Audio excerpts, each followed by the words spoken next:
Hola, soy Simón y hoy estamos en el TV especial por el homenaje de Liliana Bodoc, que ya hace un año de su fallecimiento.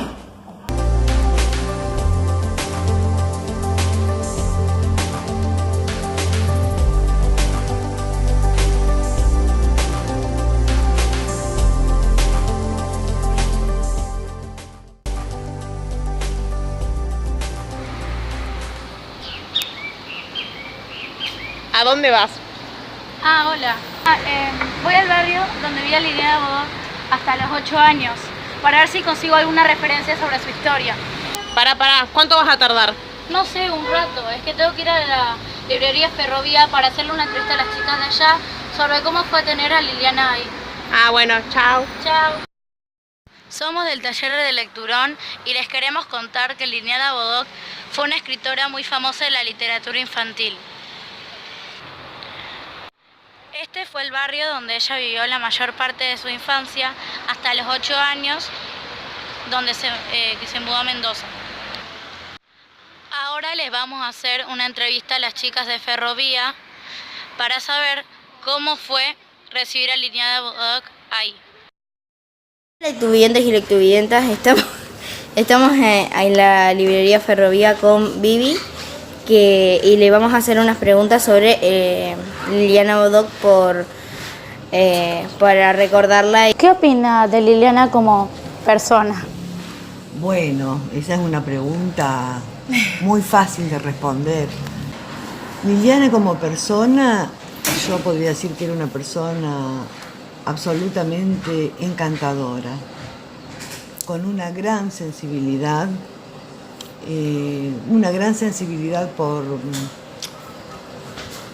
por el ser humano en general, los niños en particular, y tenía una gran poética, una gran sensibilidad por la literatura, por la palabra, amiga de las palabras justas. Sus libros, ustedes los habrán leído, supongo algunos, son muy conmovedores, pero a su vez muy fácil de leer, una escritura como súper amiga, ¿no? Súper amiga del lector. Ella ha venido acá a Ferrovía. Sí, vino a hacer presentaciones y además cada vez que venía a ver a su familia, que era bastante seguido, digamos una vez cada 2 meses, venía acá, tomábamos mate, hablábamos de libros, por supuesto. A mí en particular siempre me interesa de los escritores saber cuáles son sus lecturas personales, más que su obra a veces, tomando mate, ¿no? Uno habla de cosas un poco más personales. Claro. Y sí, venía mucho acá y venía a veces con sus hermanos, a veces venía con sus sobrinos, así que eran encuentros muy personales. Y según sus palabras, estaba enamorada de Ferrovía, lo cual la llevó a hacer la presentación de su último libro, que se llama Elisa, acá en el jardín de la librería, que fue súper exitosa esa presentación.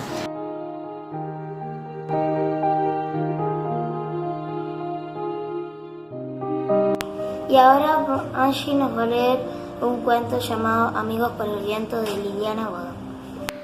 A veces la vida se comporta como el viento, desordena y arrasa. Algo susurra, pero no se le entiende. A su paso todo peligra, hasta aquello que tiene raíces. Los edificios, por ejemplo, o las costumbres cotidianas. Cuando la vida se comporta de este modo, se nos ensucian los ojos con los que vemos, es decir, los verdaderos ojos. A nuestro lado pasan papeles escritos con una letra que creemos reconocer.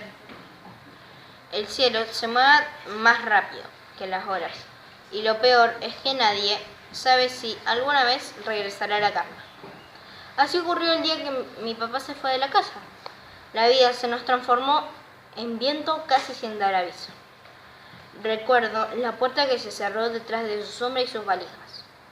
También puedo recordar que la ropa reseca sacudiéndose al sol mientras mamá cerraba las ventanas para que adentro algo quedara en su sitio. Le dije a Ricardo que viniera con su hijo. ¿Qué te parece? Me parece bien, mentí. Mamá dejó de pulir la bandeja y me miró. No me lo estás diciendo muy convencida. Yo no tengo que estar convencida. ¿Y eso qué significa? Preguntó la mujer que más preguntas me hizo a lo largo de mi vida. Me vi obligada a levantar los ojos del libro. Significa que es tu cumpleaños y no el mío. Respondí. La gata salió de su canasto y fue a enrollarse entre las piernas de mamá. Que mamá tuviera novio era casi insoportable, pero que ese novio tuviera un hijo era una verdadera amenaza. Otra vez un peligro rondaba mi vida. Otra vez había un viento en el horizonte. Se van a entender bien, dijo mamá. Juanjo tiene tu edad. La gata, único ser que me entendía mi desolación, saltó a mis rodillas. Gracias, gatita buena. Habían pasado varios años desde aquel viento que se llevó a mi papá. En casa ya estaban reparados los daños, los huecos de la biblioteca fueron ocupados por nuevos libros y hacía mucho que no encontraba gotas de llanto escondidas en los jarrones, disimuladas como lactitas en el congelador, disfrazadas de pedacitos de cristal. Se me acaba de romper una copa, inventaba mamá con tal de ocultarme de su tristeza detrás de esa. Era capaz de esas y otras asombrosas hechicerías. Ya no había huellas de viento ni de llantos.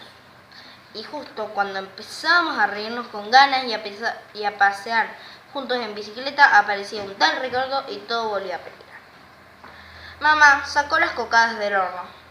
Antes del viento, ella las hacía cada domingo. Después pareció tomarle rencor a la receta, porque se molestaba con la sola mención del asunto. Ahora, el tal Ricardo y su hijo Juanjo habían conseguido que volviera a hacerlas, algo que yo no pude conseguir. Me voy a arreglar un poco, dijo mamá mirándose las manos. Lo único que falta es que lleguen y me encuentren hecho un desastre. ¿Qué te vas a poner?, le pregunté con el supremo esfuerzo de amor. El vestido azul. Mamá salió de la cocina. La gata regresó con su canasto y yo me quedé sola para imaginar lo que esperaba. Seguramente ese horrible Juanjo iba a devorar las cocadas y los pedacitos de merengue que quedarían pegados a los costados de su boca. También era seguro que iba a dejar sucio el jabón cuando se lavara las manos. Iba a hablar de su perro con el único propósito de desmerecer a mi gata. Pude verlo transitando por mi casa con los cordones de las zapatillas desatados, tratando de anticipar la manera de quedarse con mi dormitorio. Pero más que ninguna otra cosa, me aterró la certeza de que sería uno de esos chicos que en vez de hablar hacen ruidos. Frenas de autos, golpes de estómago, sirenas de bomberos, ametralladores y explosiones. ¡Mamá!, grité pegada a la puerta del baño. ¿Qué pasa?, me respondió desde la ducha. ¿Cómo se llaman las palabras que hacen ruidos? El agua caía apenas tibia. Mamá intentaba comprender mi pregunta. La gata dormía y yo esperaba. Palabras que hacen ruidos, repitió. Sí, y aclaré. Pum, plaf, ring. Por favor, dijo mamá, están llamando a la puerta. No tuve otro remedio que ir a abrir la puerta. Hola, dijeron las rosas que traía Ricardo. Hola, dijo Ricardo asomándose detrás de las rosas. Yo miré a su hijo sin piedad, como lo había imaginado. Traía una remera puesta, ridícula, y un pantalón que quedaba corto. Enseguida apareció mamá. Estaba tan linda como si no se hubiese arreglado. Así le pasaba a ella, y el azul le quedaba muy bien a sus cejas espesas. Podrían ir a escuchar música a tu habitación, sugirió la mujer que cumplía años desesperada por la falta de aire. Y es que yo lo había tragado todo, para matar por asfixia a los invitados. Cumplí sin quejarme. El horrible chico me siguió en silencio. Me senté en una cama y se sentó en la otra. Sin duda ya estaría decidiendo que el dormitorio pronto sería de su propiedad y que yo dormiría en el canasto junto a la gata. Un día triste para mí. Aquel día era un día triste para mí. No me pareció justo y decidí que también él debería sufrir. Entonces busqué una espina y la puse entre los signos de preguntas. ¿Cuánto hace que murió tu mamá? Juanjo abrió los ojos grandes para disimularlo. Algo. 4 años, contestó. Pero mi rabia no se conformó con eso. ¿Y cómo fue?, volví a preguntar. Esta vez entrecerró los ojos. Yo esperaba oír cualquier respuesta, menos la que llegó de su voz cortada. Fue como un viento, dijo. Agaché la cabeza y dejé salir el aire que tenía guardado. Juanjo estaba hablando del viento. ¿Sería el mismo que pasó por mi vida? ¿Es un viento que llega de repente y se mete en todos lados?, pregunté. Sí, es ese. ¿Y también susurra? Mi viento susurraba, dijo Juanjo, pero no entendí lo que decía. Yo tampoco entendí. Los dos vientos se mezclaron en mi cabeza. Pasó un silencio. Un viento tan fuerte que movió los edificios, dijo él. Y eso, que los edificios tienen raíces. Pasó una respiración. A mí me ensuciaron los ojos, dije. Pasaron 2. A mí también. ¿Tu papá cerró las ventanas?, pregunté. Sí, mi mamá también. ¿Por qué lo habrán hecho? Juanjo parecía asustado. Debe haber sido para que algo quedara en su sitio. A veces la vida se comporta como el viento, desordena y arrasa, algo susurra, pero no se le entiende. A su paso todo peligra, hasta aquello que tiene raíces. Los edificios, por ejemplo, o las costumbres cotidianas. Si querés, vamos a comer cocadas, le dije, porque Juanjo y yo teníamos un viento en común, y quizás ya era tiempo de abrir las ventanas. Colorín colorado, este cuento se ha terminado.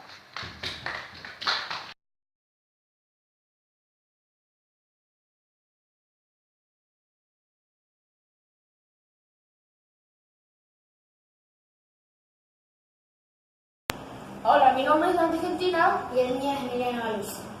y hoy les vamos a presentar la biografía de Liliana Bodoc. Y como pueden ver, estos 2 dibujos los hizo Martina. Ese llamado El mundo de Liliana Bodoc Y la madre de los confines. Primero los libros que Liliana Bodoc presentó. En el 2000, Liliana Bodoc lanzó a las librerías la saga de los confines, Los días del venado.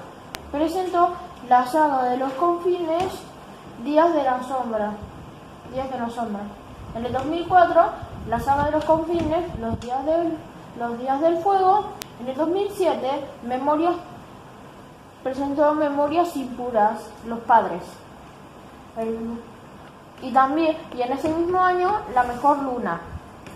En el 2008 presentó El espejo africano. En 2009 presentó El presagio de carnaval.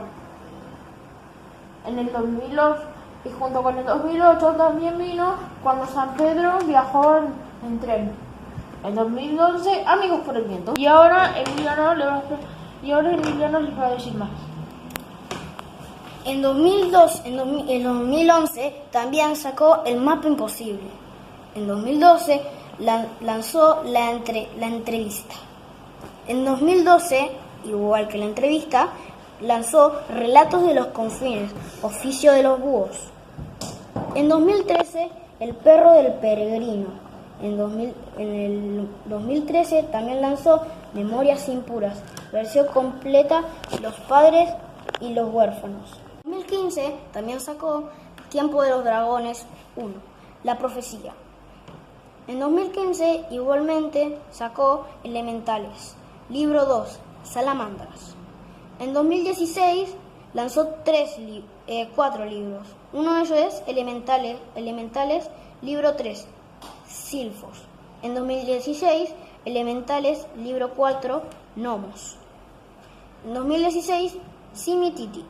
Y por último, en 2016, Aprendiz de Dragón. Que lo pueden ver acá. Sí, acá lo pueden ver. En 2017 lanzó Tiempo de Dragones 2, El elegido en su soledad. En 2017 sacó El arte de los confines, Venado, libro, álbum con el ilustrador Gonzalo Kenny. Y por último lanzó su último libro en 2017, Elisa, la rosa inesperada. Y con eso ya terminaríamos con todos los libros de Liliana Bodoc. Ahora pasemos a los premios. Liliana Bodoc ganó muchos premios, entre ellos el premio Konex en 2004 y 2014. El segundo que ganó fue título honoris causa de la Universidad de Cuyo. Y el premio de la Feria del Libro del 2002. Luego de su muerte, la Universidad de Cuyo nombró a Liliana Bodoc a su librería. La Cámara de Diputados de Mendoza declaró Día Provincial del Libro Infantil y Juvenil. Y con eso ya estaríamos terminando La biografía de Liliana Bodoc.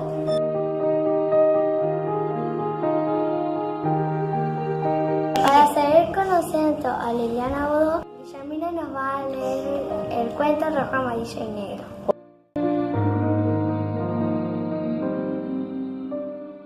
Se nos murió don Marcelino, mire qué pena. El buen don Marcelino, tan loco. ¿Quién lo iba a decir? Todo un señor de Hacienda y con la cabeza al revés. ¿Y qué Hacienda? Una preciosidad, la Altamira. Ojalá allá arriba se le quite el peso de la locura y se deje de andar hablando de hombres monos que dibujaron animales en la cueva de Barranco. Así sea.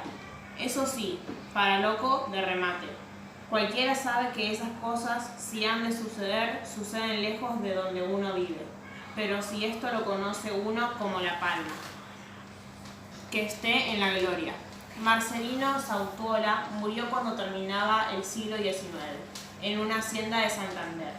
Cerrada para el mundo la entrada de la cueva en la que, años atrás, había encontrado dibujos de bisontes pintados en 3 colores. Como le digo, el finado decía que los monos pintaban mejor que maestro de escuela, muy de rojo y de amarillo azafrán, y de negro, tal cual este luto que llevamos por él. En paz descanse. Marcelino Sautuola murió loco, o por lo menos más loco que viejo, y más triste. Todo había empezado 9 años antes, cuando don Marcelino era un señor de hacienda con la cabeza al derecho. Santander es una tierra de cavernas, pasadizos y cuevas que se disimulan entre grandes rocas de cal.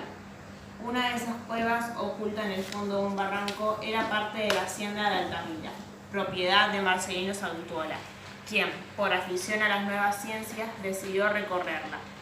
La cueva se enredaba en 3 largas galerías, una de ellas de techo muy bajo, tan bajo que don Marcelino estaba obligado a moverse agachado, casi de rodillas. Y ya estaría mal para ese entonces, porque mire que andar a gatas todo un señor. Don Marcelino iba todas las tardes a la caverna, y la andaba despacio, hurgando en cada grieta. Ya casi había terminado con la galería baja, sin encontrar más que algunas piedras en forma de hojas de laurel, y él emperrado en que eran puntas de flecha. Una tarde de esas, Sautuola llegó hasta la cueva con su hija, la misma María que encabezaba el entierro. Lo siguió aquel día por las vueltas de la piedra, a la luz de una lámpara. Marcelino avanzaba agachado sin detenerse en los lugares conocidos. Detrás iba su hija, tan chiquitita que podía entrar de pie y con espacio sobre la cabeza. Tantito así el suelo, la chiquitina. Y usted, don Marcelino, que poco es eso. Entrar con la criatura puro, la cabeza en su sitio, hombre. A no hablar frente a la niña de monazos que tiran flechas, que después la tenemos con pesadillas. María con espacio sobre la cabeza, de a pasitos cortos y entretenidos, se fue demorando. Entonces hizo lo que su padre no había podido, porque era un hombre muy alto que solo podía andar agachado por la cueva. Miró para arriba. Desparramadas por el techo y apenas alumbradas por la lámpara que avanzaba, María vio figuras de colores. Corrió hasta don Marcelino para contarle que había dibujos bonitos allá encima. Sautuola volvió sobre su camino de mala gana, creyendo que el asunto era algo entre el susto y la buena imaginación. Pero cuando llegó y consiguió acomodarse para mirar el techo, pudo ver lo que no había alcanzado a soñar. Alguien que sabía trazar había dibujado animales severos, orgullosos de sus 3 colores. Revisó trabajosamente todo el techo de la galería. Eran 12 bisontes echados sobre sus patas, 2 caballos, un lobo y 3 ciervos. Don Marcelino temía que fuera un engaño de esos que le veían con el cansancio. Don Marcelino no podía creer lo que veía, porque don Marcelino estaba empezando a entender.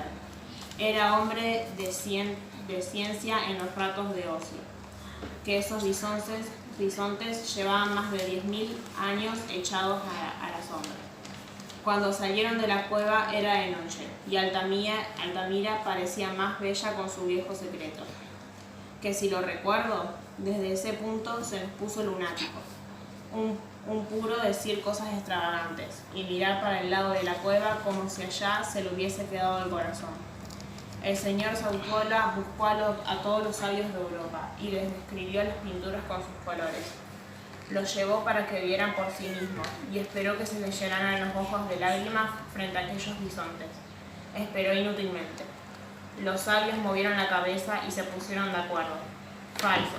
Jamás había pasado por allí un pintor de otras edades.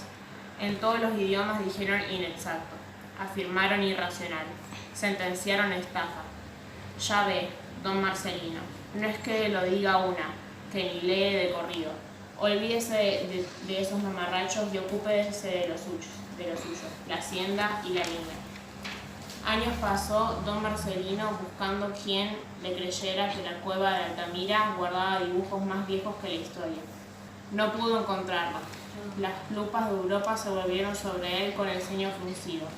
Por fin, cuando la ciencia se llevó un dedo a los labios, don Marcelino se tapó la entrada de la cueva con grandes piedras y no habló nunca más de bisontes echados sobre sus patas, pero tampoco le duró la vida. Sentado en una mecedora frente a la ventana, repartió su agonía entre el amarillo de los girasoles, el rojo de allá y los ojitos negros de María. Más loco que viejo, más triste que loco. ¡Qué cruz, don Marcelino! ¡Qué cruz eso de andar soñando contra el viento! Y colorín colorado, este cuento se ha terminado.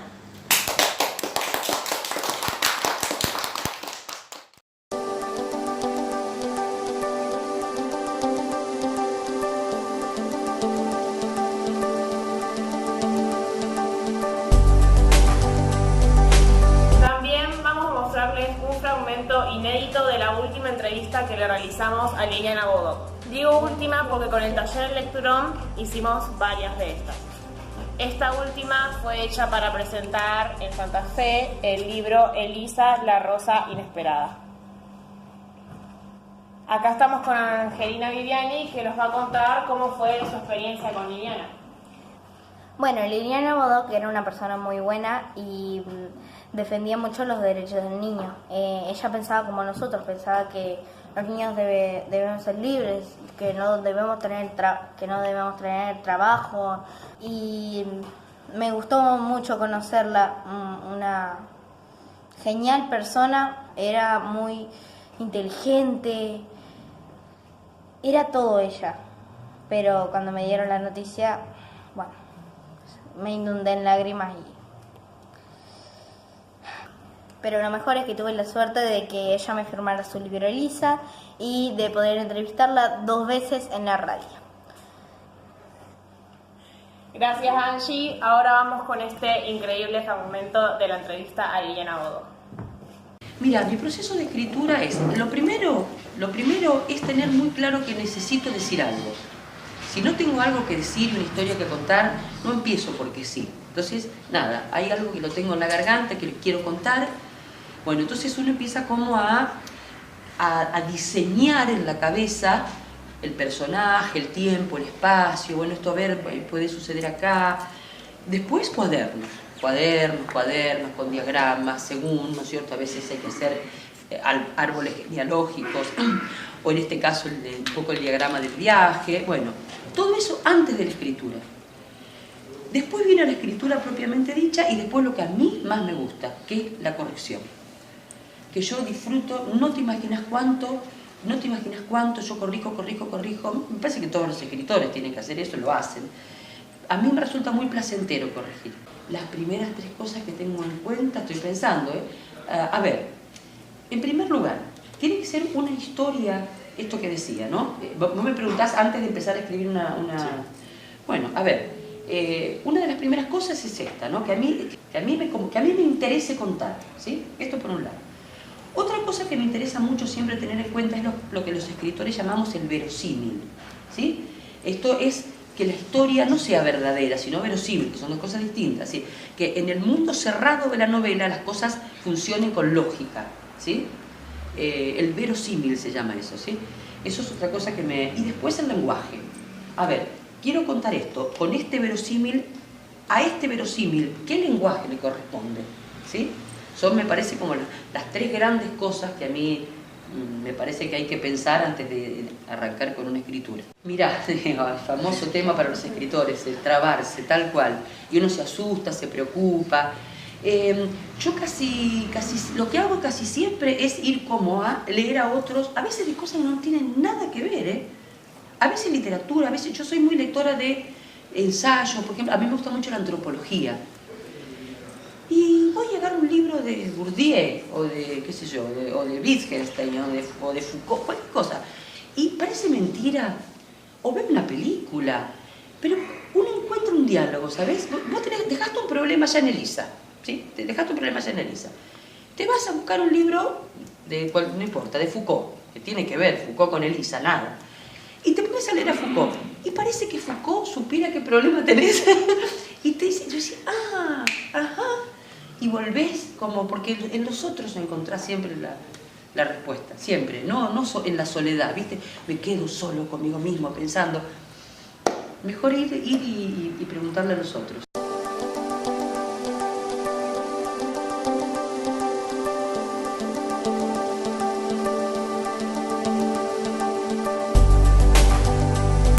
Esperamos que les haya gustado este Lectu TV de Liliana Bodó. Hasta la próxima.